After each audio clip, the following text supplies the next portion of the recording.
Pengadilan Agama Sukoharjo itu merupakan salah satu pengadilan tingkat pertama di bawah Pengadilan Tinggi Agama Semarang yang wilayah hukumnya meliputi seluruh Kabupaten Sukoharjo. Seluruh Kabupaten Sukoharjo. Ya. Itu ya. Maksudnya pengadilan agama. Misalnya ada KDRT misalnya dalam perkawinan itu apakah diselesaikan di pengadilan agama atau di pengadilan negeri? Biasanya. Kalau sudah pidana itu ranahnya pengadilan negeri. Negeri ya, karena dia prosesnya harus melalui pemeriksaan kepolisian. Iya, betul. Sampai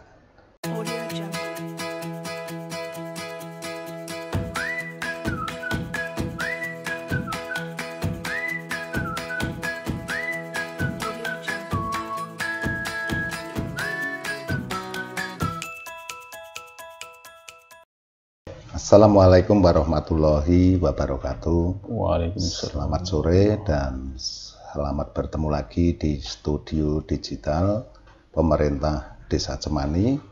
Dan beberapa saat yang lalu kita sudah sering ketemu dengan berbagai topik, berbagai persoalan yang kita angkat, kita kupas. Dan sore hari ini kita akan mengupas tentang hukum yang berlaku di pengadilan agama. Dan saat ini juga saya kedatangan tamu istimewa dari Pengadilan Agama Sukoharjo kelas 1B yang mana pada sore hari ini sudah hadir di tengah-tengah kita, dan kita akan perkenalan dulu. Selamat sore Pak. Assalamualaikum warahmatullahi wabarakatuh. Waalaikumsalam warahmatullahi wabarakatuh. Boleh perkenalan Pak, kira-kira Bapak di Pengadilan Sukoharjo sudah berapa lama, dan mungkin nama juga perlu diperkenalkan, monggo silakan. Baik. Bismillahirrahmanirrahim. Assalamualaikum warahmatullahi wabarakatuh. Waalaikumsalam. Terima kasih Pak Kades atas undangannya ke acara podcast pemerintah Desa Cemani ini. Perkenalkan, saya Maman Abdurrahman, Ketua Pengadilan Agama Sukoharjo yang baru diberi amanah bulan Agustus kemarin. Cuman saya kalau di Sukoharjo ini sudah di Pengadilan Agama Sukoharjo sudah 1 tahun sejak tahun 2021 Bapak. Sekarang saya berdomisili di Sukoharjo yang tidak jauh dari tempat kantor. Iya. Sebelum di Sukoharjo Bapak pernah bertugas di mana Pak? Sebelum di Sukoharjo, saya sudah keliling Sumatera, Bapak. Oh, pernah ke Sumatera juga? Sumatera. Asli Sumatera? Saya asli Sumatera. Oh, Alhamdulillah. Bisa sampai ke Sukoharjo. Alhamdulillah. Ya. Sebelum di Sukoharjo, saya pernah di Bengkulu, pernah di Aceh, pernah di Palembang, pernah di Lampung. Sudah muter Indonesia ya? Kalau Sumatera sudah, kalau Jawa baru Sukoharjo. Iya. Oh, kalau di Jawa baru di Sukoharjo. Sumatera sampai Bukit Tinggi ya? Berarti Bukit Tinggi lewat lagi malah sampai ke Aceh, Pak. Oh, sampai ke Aceh. Wah, luar biasa ya. Iya. Pak Abdurrahman sudah pengalamannya cukup banyak. Dan selama bertugas menjadi kepala atau masih berawal dari? Saya meniti karir dari awal dari CPNS Bapak. Setelah itu saya pengangkatan pertama di Lampung sebagai hakim, terus dipindah di Palembang di Kayu Agung. Di Aceh saya mulai menjadi pimpinan, kepala, ke Lebong juga kepala. Begitu juga di Sukoharjo. Kalau istilahnya bukan kepala Pak, kami itu ketua Pak. Oh, ketua pengadilan. Ketua pengadilan. Iya. Kalau pengadilan itu di bawah kementerian langsung ya Pak? Betul ya? Ya. Pengadilan agama khususnya ini. Dulu itu di bawah Kemenak, kalau secara administrasi, keuangan, organisasi. Tapi sejak terbit undang-undang yang mengatur tentang one roof system satu atap, sejak tahun 2006 itu kalau nggak salah sudah bergabung di bawah Mahkamah Agung. Oh, di bawah Mahkamah Agung ya sekarang malah. Gitu. Jadi 4 lingkungan peradilan itu: peradilan umum yaitu pengadilan negeri, pengadilan agama, tata usaha negara, dan Dilmir, peradilan militer, sekarang di bawah Mahkamah Agung. Di bawah Mahkamah Agung. Jadi itu yang terakhir ya Pak. Sekarang berarti sudah di bawah Mahkamah Agung. Betul Bapak. Jadi kita sekarang di bawah Mahkamah Agung. Ya Pak. Boleh Pak, saya akan menanyakan sesuatu ini Pak terkait dengan terkait dengan pelayanan di Pengadilan Agama Sukoharjo, kira-kira itu apa saja ya sebetulnya. Ini yang pertama, kami mohon sekilas layang pandang tentang Pengadilan Agama Sukoharjo, kira-kira bagaimana? Baik Pak, Pengadilan Agama Sukoharjo itu merupakan salah satu pengadilan tingkat pertama di bawah Pengadilan Tinggi Agama Semarang, yang wilayah hukumnya meliputi seluruh Kabupaten Sukoharjo. Seluruh Kabupaten Sukoharjo. Ya. Pengadilan agama itu khusus memeriksa, mengadili, dan menyelesaikan perkara bagi orang-orang beragama Islam terkait masalah di bidang perkawinan. Itu ada 22 item. Yang lebih jelas di pasal 49 Undang-Undang 789 di bidang kewarisan dalam menentukan ahli waris, harta waris, bagian waris. Nah, itu pengadilan agama Pak. Tapi khusus yang beragama Islam. Bagian anak termasuk enggak? Bagian anak. Kalau masalah anak terkait masalah sengketa anak itu bagian dari bidang di bidang perkawinan. Termasuk sengketa terkait hak asuh anak. Yang kedua nafkah anak, asal usul anak. Kan banyak sekarang anak-anak yang lahir tidak jelas. Supaya mendapat kejelasan hukum itu di pengadilan agama ada namanya perkara penetapan asal usul anak. Jadi kalau asal usul anak itu nanti ditetapkan ini anaknya siapa, sehingga nanti dalam administrasi kependudukan akan menyesuaikan berdasarkan penetapan dari pengadilan agama. Pengadilan agama Baik Pak, untuk selanjutnya Pengadilan Agama Sukoharjo itu pernah saya waktu itu nganter atau bagaimana ya, itu ada visi misi Pengadilan Agama Sukoharjo. Itu boleh diceritakan Pak, kira-kira visi misi ya Pengadilan Agama Sukoharjo itu kayak apa? Visi misi Pengadilan Agama Sukoharjo itu melanjutkan atau merupakan turunan dari visi misi dari Mahkamah Agung. Jadi kami di Pengadilan Agama Sukoharjo memiliki visi untuk mewujudkan Pengadilan Agama Sukoharjo yang agung dengan misi-misi yang memberikan keadilan yang bagi masyarakat. Memberikan pelayanan-pelayanan yang memudahkan masyarakat, salah satunya itu. Tapi misi-misinya itu sudah kita rinci, sudah kita tetapkan sebagaimana yang ada dalam Renstra di Pengadilan Agama Sukoharjo. Kalau visi misi ketika dulu masih di bawah Kementerian Agama dengan sekarang di bawah Mahkamah Agung, apakah berbeda? Berbeda. Kalau sekarang kan jelas kalau udah satu atap di bawah Mahkamah Agung, Pengadilan Agama itu lebih independen, jadi tidak bisa diintervensi oleh pihak manapun. Kalau masih di bawah Kemenag dulu kan masih ada pengaruh eksekutif karena di bawah kementerian. Kalau sekarang sudah di bawah Mahkamah Agung, secara otomatis kemandirian dalam menegakkan hukum itu tidak bisa diintervensi oleh pihak manapun. Jadi sekarang memang sudah mandiri bisnis berdiri sendiri sesuai dengan arahan Mahkamah Agung, mestinya seperti itu ya Pak. Kemudian tugas dan wewenang dari Pengadilan Agama khususnya di Sukoharjo itu wewenangnya bagaimana Pak itu? Kewenangan tentang dalam menangani suatu kasus di Pengadilan Agama.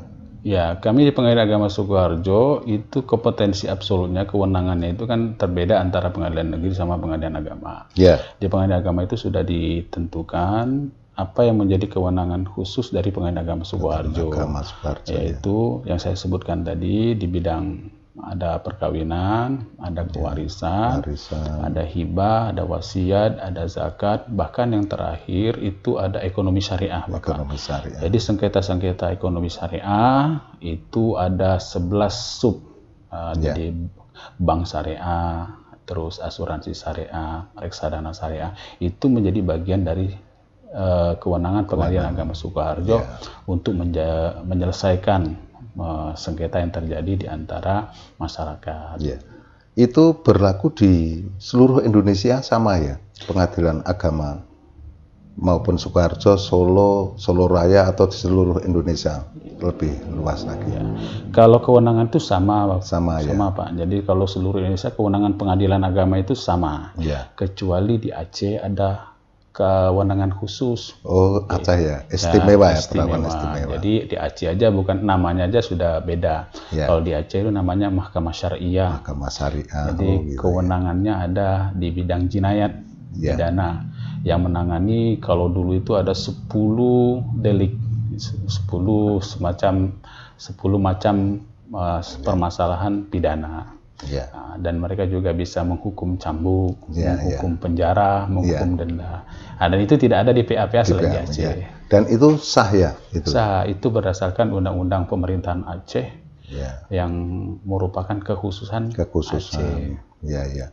Lalu kalau bedanya ini Pak, mungkin masyarakat tidak tahu ya, bedanya pengadilan agama dengan pengadilan negeri yang lebih spesifik, perbedaannya di mana kira-kira?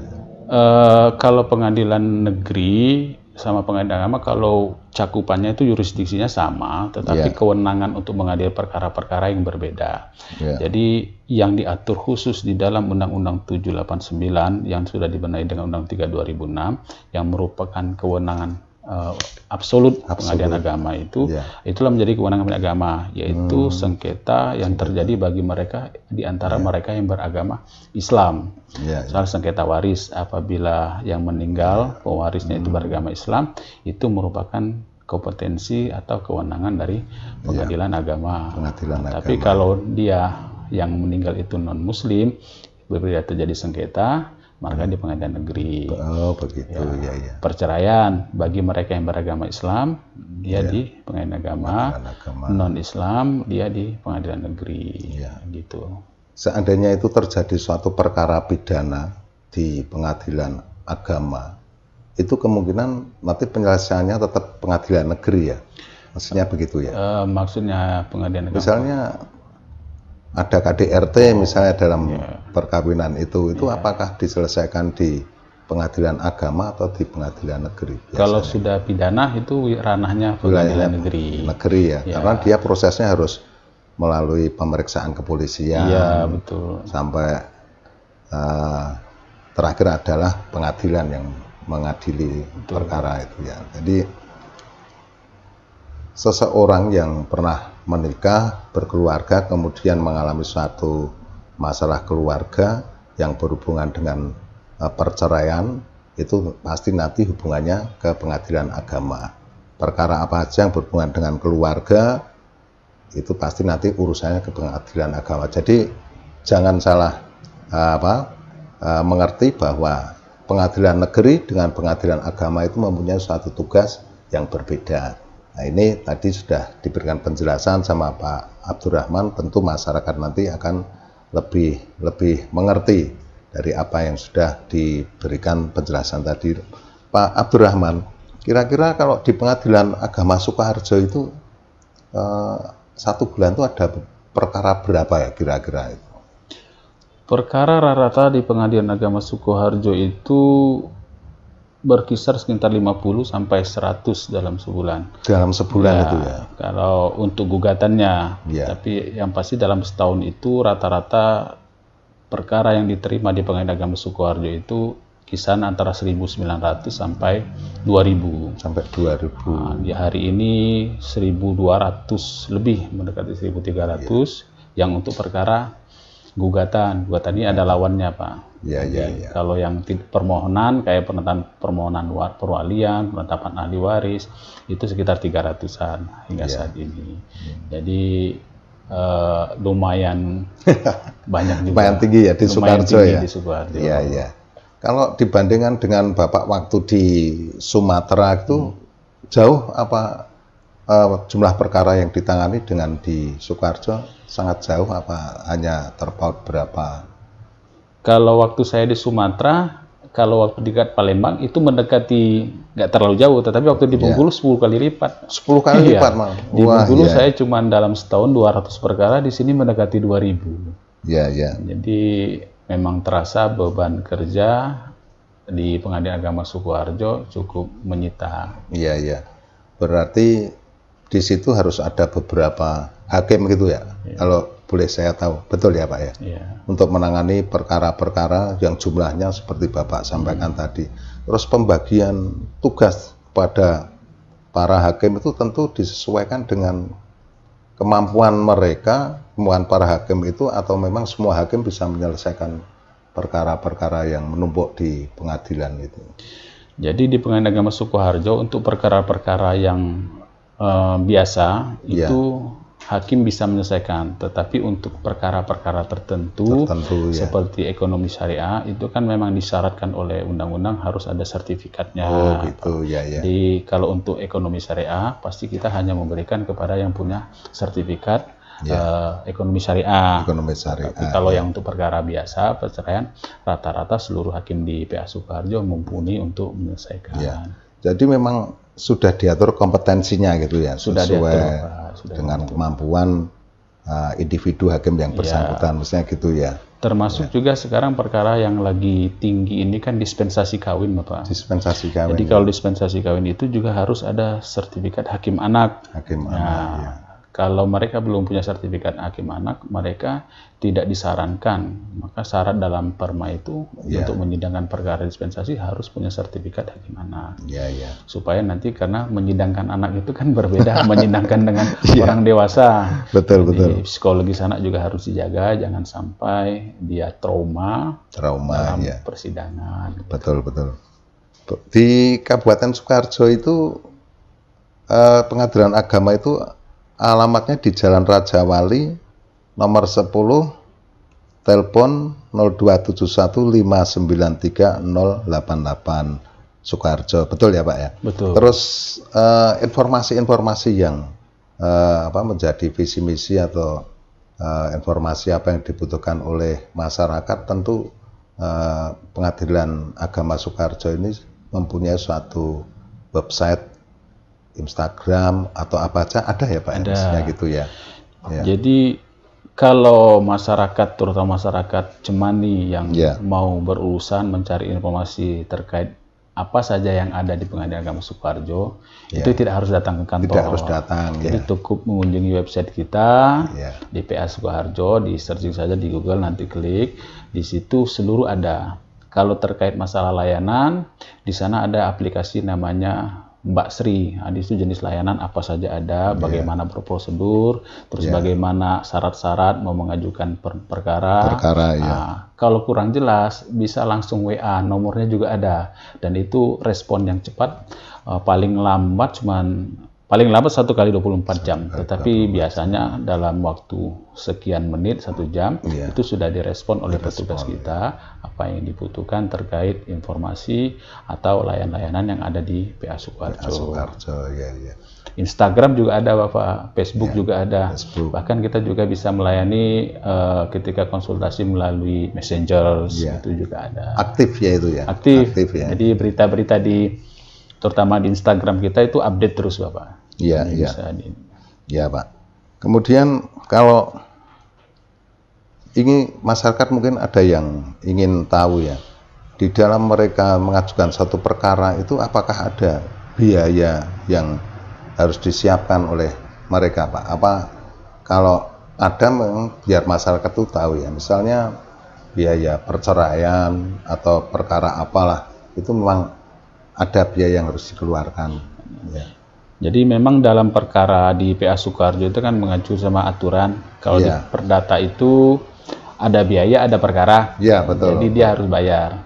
Untuk memudahkan masyarakat, kami juga ada aplikasi yang namanya hitung biaya panjar. Jadi dalam Mbak Sri atau si pedang itu bisa dilihat, bisa menghitung sendiri berapa perlu dana yang disiapkan ketika untuk berperkara di Pengadilan Agama Sukoharjo. Gitu.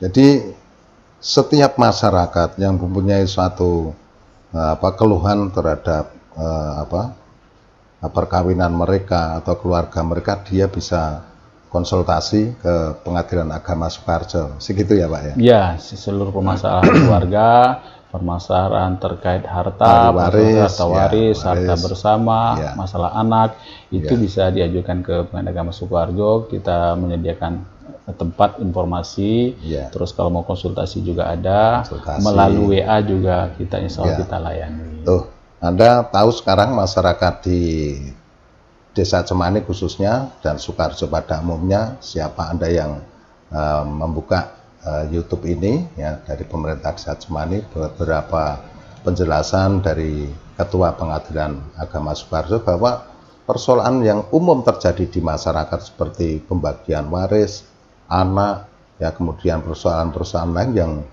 ada di benak Anda, urusan-urusan keluarga, silahkan Anda datang langsung di Pengadilan Agama Sukoharjo, bisa konsultasi melalui messenger atau website, silahkan nanti dibuka.